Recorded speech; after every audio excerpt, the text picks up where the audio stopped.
할렐루야. 오늘은 사순절 13번째 말씀입니다. 너희는 그의 말을 들으라. 너희는 그의 말을 들으라는 제목을 함께 은혜를 나누고자 합니다. 여러분, 밤길에 아무런 불빛이 없을 때 걸어보신 적이 있습니까? 쭉 걷다가도 계속 뒤를 돌아보게 되죠. 혹시나 누가 나를 쫓아오는 것은 아닌가, 왠지 모를 두려움에 빠지게 됩니다. 아무도 없을 때, 아무 빛이 없을 때 무언가 내 앞에 불미스러운 일이 있을까봐 하고 있는 두려움이 우리는 모두 다 가지고 있습니다.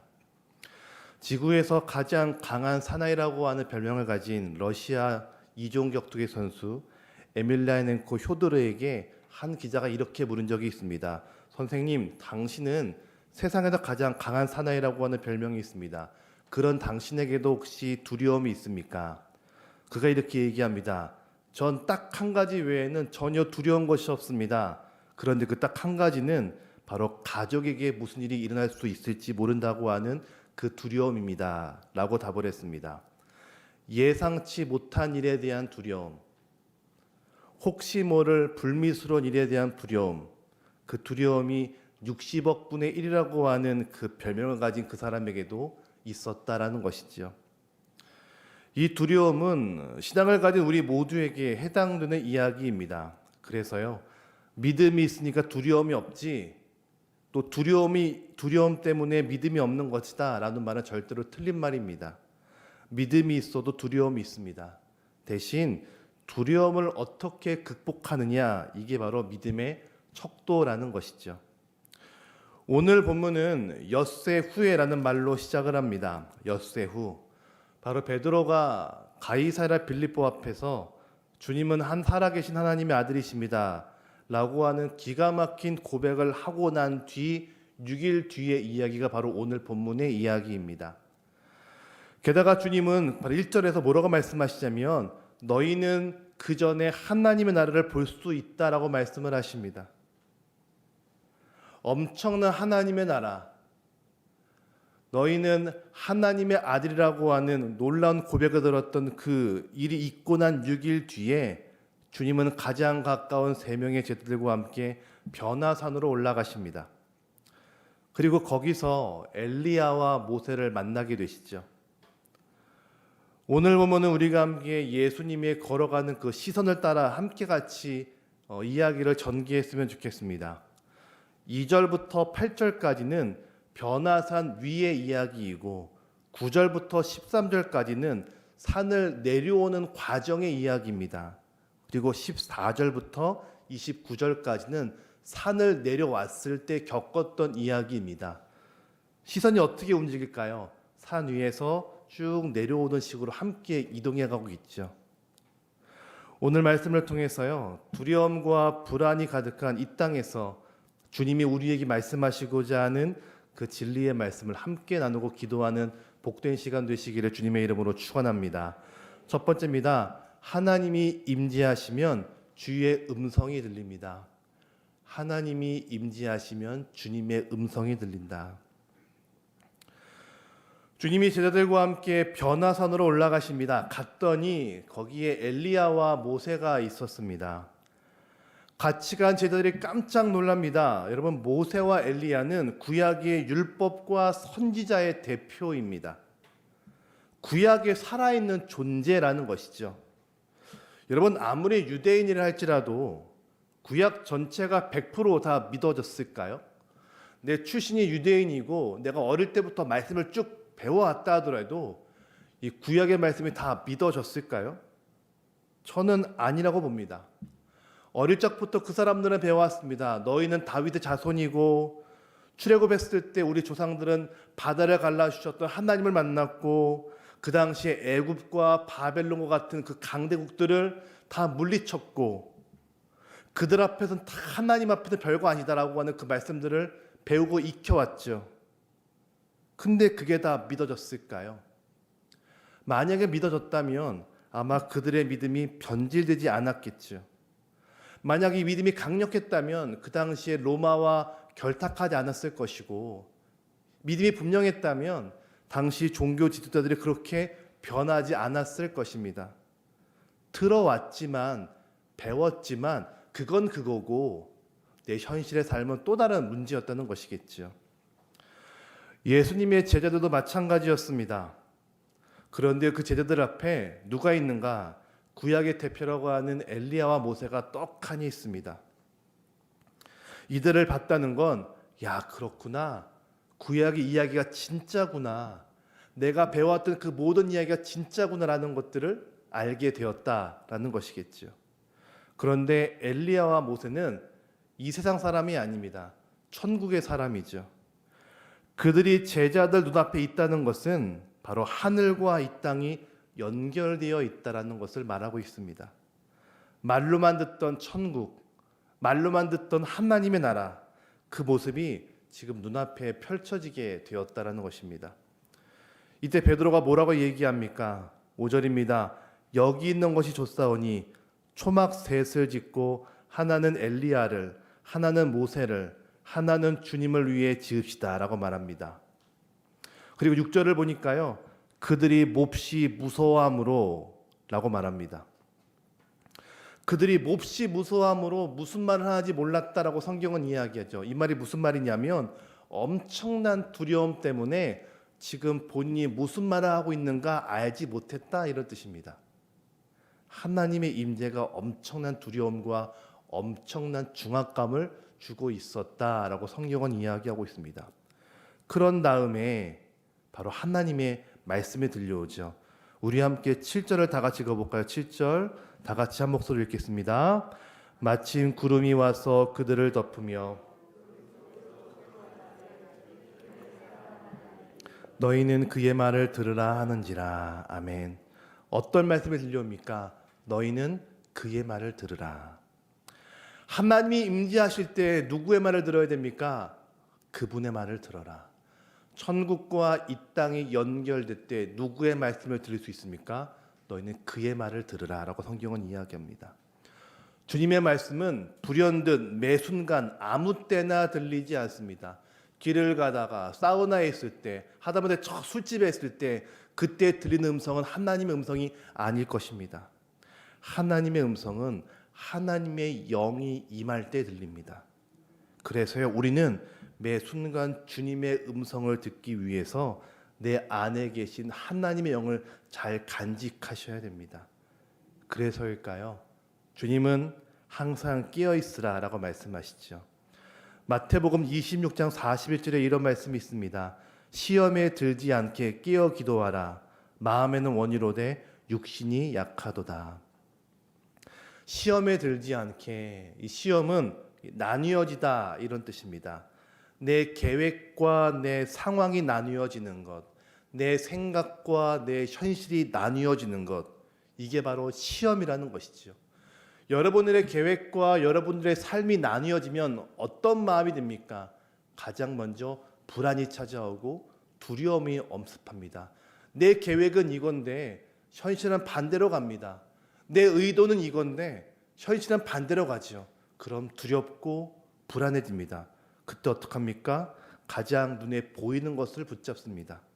그래서요, 상황이 어려워지면 어려울수록 사람들은 더 물질을 쫓아가고 더 사람들의 눈치와 사람들의 인맥과 사람들의 관계를 쫓아갑니다.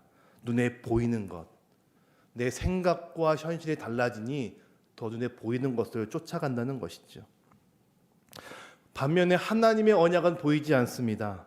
그런데 주님은 그 약한 우리에게 깨어있으라라고 말씀하십니다. 왜일까요? 하나님의 영이 내 안에 있을 때 그때 하나님의 음성과 나를 향한 주님의 계획이 들려오기 때문입니다. 여러분, 주님이 임하시면 주님의 음성이 들려옵니다. 그래서요, 내 안에 계신 하나님의 영을 잘 간직하셔야 됩니다. 하나님의 말씀을 듣고 이 불안의 시대 속에서 하나님의 음성을 쫓아가는 우리 저와 여러분 되시기를 주님의 이름으로 축원합니다. 두 번째입니다. 십자가를 겪어야 부활의 영광이 있습니다. 십자가를 겪어야 부활의 영광이 있다. 예수님과 제자들이 산에서 내려옵니다. 주님은 제자들에게 내가 죽었다가 살아나기까지는 절대로 이 사실을 말하지 말라라고 말씀을 하십니다. 제자들이 하늘에서 엘리야와 모세가 내려오는 것은 충분히 이해할 수 있다고 쳐도 사람이 죽었다 살아나는 것은 절대 이해할 수 없었습니다. 그러면서 그들이 묻습니다. 주님, 서기관들이 그러는데 왜 엘리야가 먼저 와야 됩니까? 이에 예수님이 뭐라고 말씀하시냐면 엘리야가 먼저 와서 모든 것을 회복했다. 그런데 사람들은 그들을 함부로 대했다라고 말씀을 하십니다. 여러분, 엘리야가 누굽니까? 엘리야는요, 바알과 아세라 선지자 850명과 싸웠던 엄청난 사람이었습니다. 게다가 엘리야는 3년 6개월 동안 가뭄이 있었던 그곳에 기도했더니 비를 내렸던 그런 사람이 바로 이 엘리야입니다. 그러나 그 엄청난 능력을 가진 그 사람도 13절을 보니까요, 사람들이 그를 함부로 대했다라고 말하고 있죠. 예수님 시대의 엘리야와 같은 사람, 누구를 말할까요? 바로 세례 요한을 뜻하고 있습니다. 예수께서 제자들에게 엘리야를 빗대어 세례 요한을 말씀하신 이유가 있습니다. 제자들은 왜 예수님이 꼭 고난을 받아야 되는가를 이해하지 못했습니다. 출중한 능력이 있으면 그 능력을 통해서 사람들을 모으고 인기를 끌고 힘을 만들어서 영광스러운 일을 얻으면 될 터인데 왜 굳이 고난을 받아야 될까? 이게 이해가 되지 않았습니다. 제자들에게는 고난이 없는 영광, 사람들의 인기 위에 선 영광, 이거를 생각을 했죠. 그러나 주님은 고난에 참여할 때 부활을 경험할 수 있다라고 가르치십니다. 즉 십자가를 통과해야 부활이 있습니다. 고난의 시험의 과정을 통과해야 하나님의 영광이 있다는 것이죠. 그렇게 보자면 어쩌면 우리에게 고난은 당연한 것일 수 있습니다. 얼마 전 김병년 목사님이란 분의 간증을 책으로 읽었는데요. 참 놀랍기도 하고 마음이 아팠습니다. 이 목사님은 젊은 시절 이 캠퍼스 사역을 오래 하신 그런 목사님입니다. 이 대학교 캠퍼스 사역은요, 저희처럼 사례를 받는 것이 아니라 많은 후원자들의 후원금을 통해 생활을 유지합니다. 게다가 대학생들이지 않습니까? 베풀고 나누고 쓸 게 더 많은 대상들이지요. 어렵게 하나님의 사명을 위해서 열심히 헌신했습니다. 그러다 보니까 그 아내분께서 열심히 직장을 다니면서 뒷바라지를 했지요. 그렇게 나이를 먹다가 어느 순간 내가 교회를 개척해야 되겠다는 마음에 학교 캠퍼스 앞에 작은 교회를 개척을 하게 됩니다. 마침 그때가 사모님께서 셋째 아이를 출산할 때였습니다. 교회를 개척을 하고 이제 다부진 마음으로 같이 하나님의 일을 꿈꾸자라고 했을 때 안타깝게 이 사모님이 뇌졸중으로 쓰러지게 됩니다. 전신마비가 되고 식물인간이 되었습니다. 평생 자기를 위해 수고하고 헌신했던 아내가 지금 누워있으니까 얼마나 그 목사님 마음이 아팠을까요? 근데 할 수 있는 게 별로 없는 거예요. 매일 그 아내를 위해 금식하며 기도합니다. 하나님의 임재와 하나님의 치유를 위해서 열심히 기도하는데요. 그래도 응답이 없습니다. 그래서 안타까운 마음에 40일 작정 기도를 교회에서 하기로 합니다. 매일 밤마다 그 쓰러진 아내를 들쳐업고 교회를 가서 교회에 잘 눕혀놓고 항상 매일 밤마다 철야로 기도합니다. 그런데 기도하다가 잠깐 잠이 들었습니다. 또 아내를 위해서 추울까 봐 밑에 전기장판을 깔고 혹시 몰라서 다리 위에 전기 찜질기를 이렇게 올려놓고 기도하다가 잠깐 잠이 들었죠. 그런데 교회가 수분이 많고 음침한 그런 곳이어서 안타깝게 그 전기 찜질기 위에 합선이 일어납니다. 합선이 되어서 그 밑에 돗자리와 함께 불이 타가지고요. 아내 다리가 불타고 있었습니다. 깜짝 놀라 불을 끈 다음에 병원으로 급하게 데려갔지요. 근데 너무나 그 시간이 오래된지라 결국은 아내 다리를 절단할 수밖에 없었습니다. 남편은 개척교회 목사이고 근데 평생 수고했던 아내는 다리가 절단된 채 뇌경색으로 의식이 없습니다. 그걸 본 장모님이요, 너무 화가 난 나머지 그 사위 목사는 이렇게 얘기합니다. 하나님이 어디 있냐고, 당신이면 하나님은 꼴도 보기 싫다고, 그 목사님에게 저주의 말을 내뱉으셨습니다.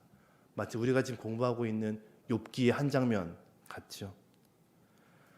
그런데 그렇게 고통 주시는 그 하나님이 너무 믿고 싫은데 평생 해왔던 게 목사인지라 기도가 나오더랍니다. 하나님이 참 저주스러운데, 참 원망스러운데 나도 모르게 하나님께 기도가 나왔습니다. 기도하는데 하나님이 그런 마음 주십니다. 내가 너 정말 사랑한다. 내가 지금 너와 함께 있다. 그 말씀이 얼마나 감동으로 다가오던지 그때부터 진짜 나를 향한 하나님의 사랑이 보이더랍니다. 그 간증을 읽는데요, 제 마음에 감동과 충격이 있었습니다. 정말 이게 가능한가? 만약 내가 이 목사님이라면 이렇게 기도할 수 있을까? 근데 십자가를 통과한 사람만이 부활의 기쁨, 하나님을 경험할 수 있구나, 그 생각을 어렴풋이 보게 됩니다. 여러분, 우리가 겪는 고통 참 쉽지 않고 어렵습니다. 때론 얄밉고 원망스럽기도 합니다. 그런데 그 속에서 하나님을 발견할 때만 진짜 주님을 만날 수 있습니다. 그때에만 우리가 부활의 영광을 경험할 수 있는 것이지요.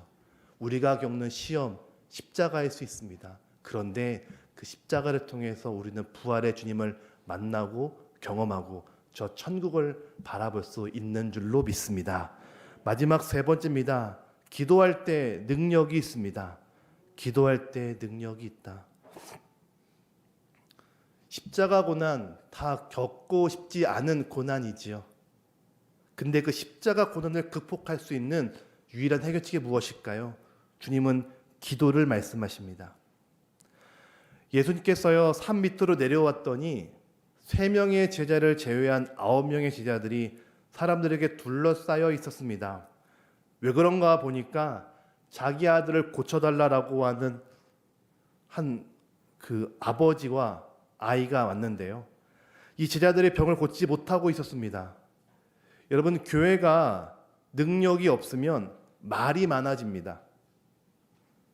어떤 교회는 100명이 안 되는 교회인데요, 우리가 연말에 하는 당회 때 회의가 하도 길어져서 1박 2일로 했던 교회도 있다고 합니다. 능력을 상실한 것이죠. 교회의 능력이 상실되면 말이 많아집니다. 그래서 주님은 뭐라고 말씀하시면 19절을 보니까요, 믿음이 없는 세대여 라고 호되게 야단치십니다. 예수님은 대화를 멈추게 하시고 선포하시죠. 25절에 이렇게 말씀하십니다. 예수께서 무리가 달려와 모이는 것을 보시고 그 더러운 귀신을 꾸짖어 이르시되 말 못하고 못 듣는 귀신아, 내가 내게 명하노니 그 아이에게서 나오고 다시 들어가지 말라 하시매. 예수님이 오시니까 능력이 있고 귀신이 나가며 아픈 자가 회복되었습니다. 은혜이죠. 여러분, 9명의 제자들도 매일같이 예수님의 기적을 보았습니다. 매일 말씀을 들었죠. 그러나 그들에게는 능력이 없습니다. 우리도 마찬가지죠. 우리도 많은 간증거리가 있고 기적이 있습니다. 그런데 왜 우리 역시 문제 앞에 서면 두려움이 엄습할까요?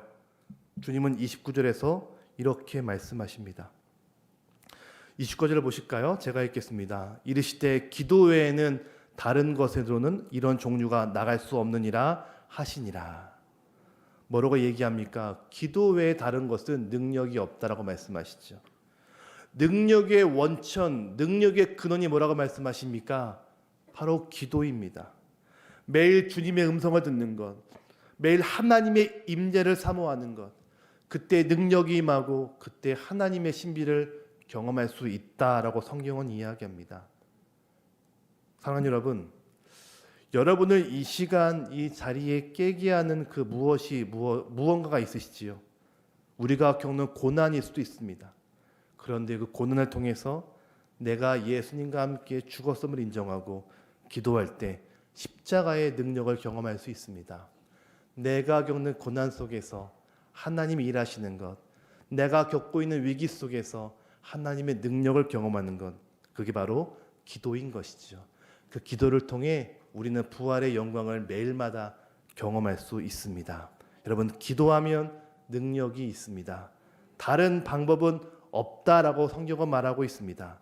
기도하면 능력이 있다. 이 말씀을 기억하며 함께 기도로 오늘을 시작하시는 우리 저와 여러분 되시기를 주님의 이름으로 축원합니다.